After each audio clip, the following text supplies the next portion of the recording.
തിരുവനന്തപുരം കേശവദാസപുരം മനോരമ വധക്കേസിൽ പ്രതിക്ക് ജീവപര്യന്തം കഠിന തടവ്. ബീഹാർ സ്വദേശിയായ ആദമലിക്കാണ് തിരുവനന്തപുരം മഞ്ചൂർ അഡീഷണൽ സെഷൻസ് കോടതി ജീവപര്യന്തം കഠിന തടവും 90,000 രൂപ പിഴയും വിധിച്ചത്.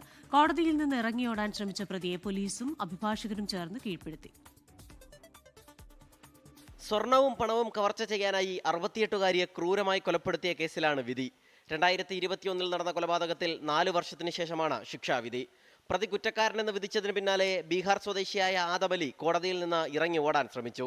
പോലീസും അഭിഭാഷകരും ചേർന്നാണ് പ്രതിയെ കീഴ്പ്പെടുത്തിയത്. പിന്നാലെയായിരുന്നു ശിക്ഷാവിധി. 362 വകുപ്പ് പ്രകാരം ജീവപര്യന്തം കഠിന തടവും 50,000 രൂപയുമാണ് ശിക്ഷ.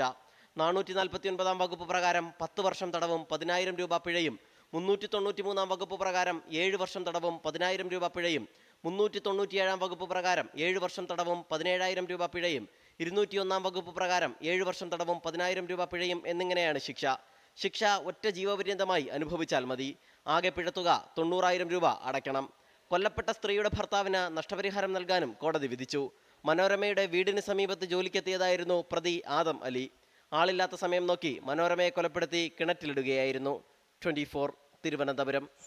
ലോകത്തെവിടെയായാലും ഏത് സമയത്തും 24 വാർത്തകളും ഓഗ്മെന്റഡ് റിയാലിറ്റി പാക്കേജുകളും എക്സ്പ്ലെയിനറുകളും വിശദമായി കാണാൻ ഞങ്ങളുടെ യൂട്യൂബ് ചാനൽ നിങ്ങൾക്ക് സബ്സ്ക്രൈബ് ചെയ്യാം.